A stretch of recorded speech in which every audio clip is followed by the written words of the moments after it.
Kaya salamat Ama, dahil nandyan ka para alalayan ako. Kaya salamat Ama, dahil di hinayaang maligo ang landas ko.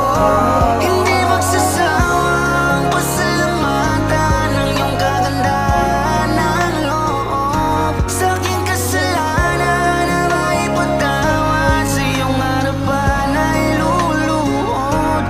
Ama, salamat po. Ama, salamat po kahit bihira lang lumalapit, ay di mo hinahayaang matanggal sa'yo ang kapit ng aking mga palad.